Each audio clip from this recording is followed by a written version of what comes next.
When you hear the word Beijing, what springs to mind? Before I moved here, I expected history, hutongs, traffic, and lots of people. And after I moved here, I discovered history, hutongs, traffic, and lots of people. But to Beijing's credit, it has thrown up one or two surprises.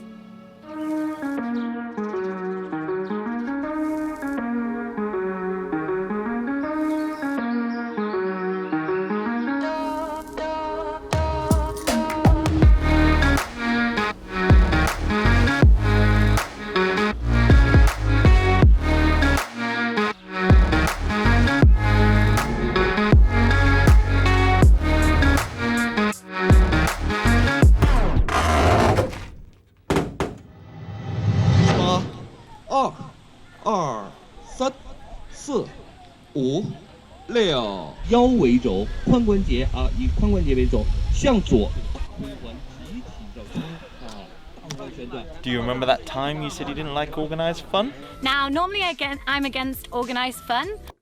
Yeah, I still don't like it.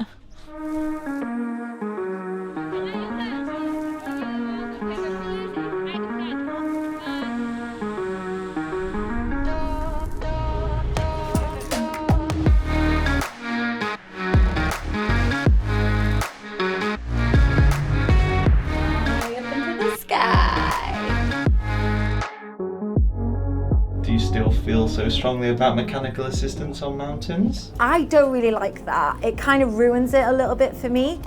Okay, can I just point out, I'm happy to take a cable car. I think cable cars are fine. It's Escalator or an elevator. I don't agree with. But as I've still got a sore knee, then we've decided to take the cable car. More on that later.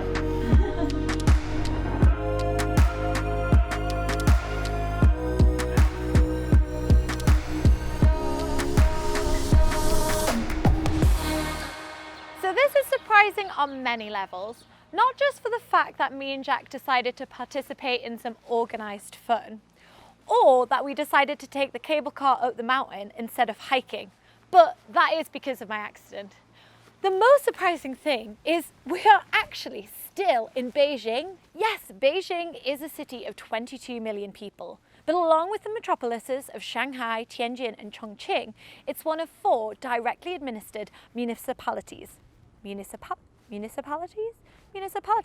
in China, which effectively means that it's its own province, albeit a very small province, but it's still a province. And what many people don't actually know is that surrounding this vast urban jungle is loads of lush forests and tall mountains.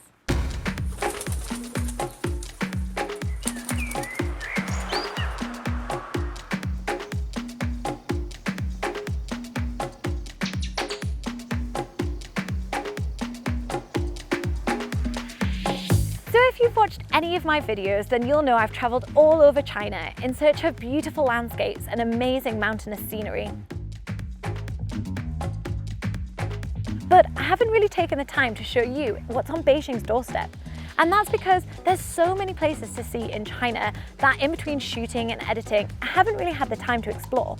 But like many other people, I can't really travel right now. So I thought, now's the time. And to be honest, I feel like I've been missing out. We've come to Youngmanshan, which is about an hour-and-a-half's drive outside of the city. It certainly makes for a cheaper option than flying to the mountains of Yunnan or Sichuan for the day. And yes, we took an organised tour, which isn't our usual method of travel, but sometimes it's just not that convenient to try and get here by yourself. Get a bus somewhere. It's good though, because they pretty much just dropped us off and left us to our own devices. So how long does this take? It's about 2 hours to walk back. There's a hiking trail that you can take and it takes about 2.5 hours to get to the top of the mountain. Also, there's a cable car, and because of my recent knee injury, I think we're going to take the cable car today. It honestly feels like these rocks aren't real. They just look such an interesting colour. Like I just said, we decided to take the cable car up, and it offers some incredible views of the mountains. The only downside, I would say, was that it was quite expensive. It was 160 yuan to go up and down. You can pay to just go one way, which is 100, but I still think that's quite pricey. I'm not really sure how much cable cars cost in China, but I'm pretty sure I've been on some before and they were nowhere near that price.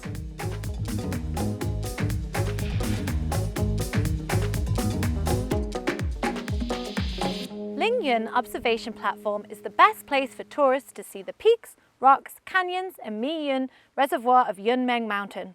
Only when standing on the top of the highest mountain, you can see a view of all the mountains and rivers of Yunmeng Mountain. Let's go and have a look. Well, it turns out that today isn't actually a very good day to see very much from the top of this mountain, as it's a little bit cloudy. But it is nice to be out in nature.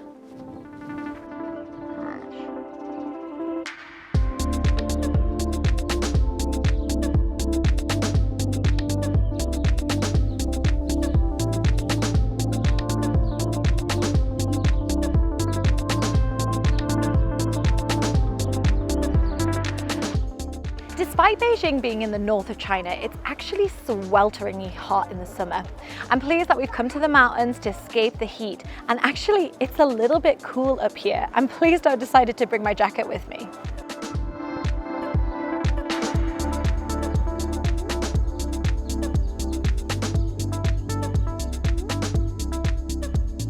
So my favourite part of any day hike is of course lunchtime. There's a cafe at the top of the mountain which sells snacks and things, but nothing too special. So I would advise bringing a packed lunch. I have a sandwich here. People often ask me if you can buy foreign foods in China, and yes you can. I've got a cheese sandwich right here. Homemade. Homemade. Mm.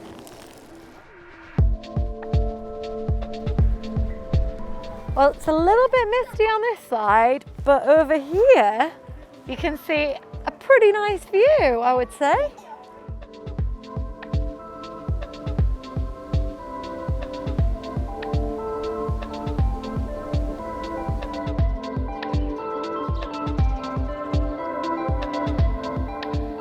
The weather was pretty hit and miss throughout the day, and we never did get to see the full view in all its glory.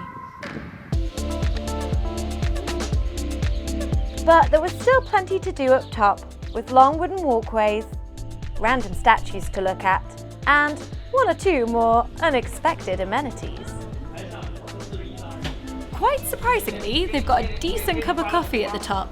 Unsurprisingly, they've got sausages on sticks.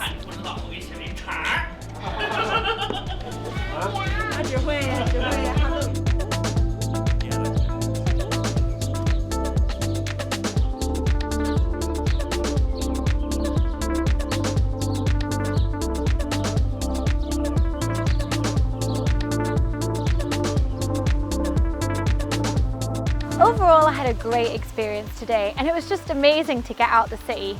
Even if we can't travel far in 2020, there's so much to explore in this area that I'll definitely be discovering some more places closer to home.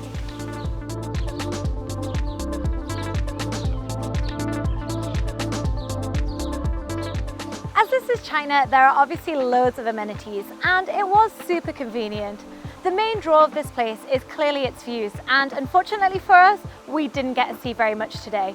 So that means I'll have to come back, and I think next time I'll try and hike.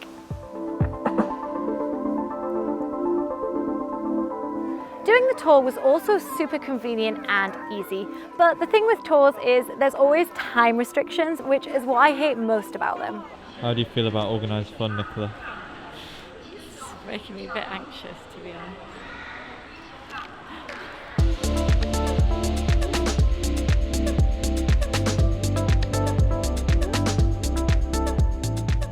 Anyway, I hope you enjoyed this film. It was really nice to get out and get some fresh air. If you did, give me a big thumbs up, leave me a comment below, and give me some advice on where I should go around Beijing. If you don't already subscribe to my channel, then hit that subscribe button and the bell notification to stay up to date with all of my content. I'll see you next time.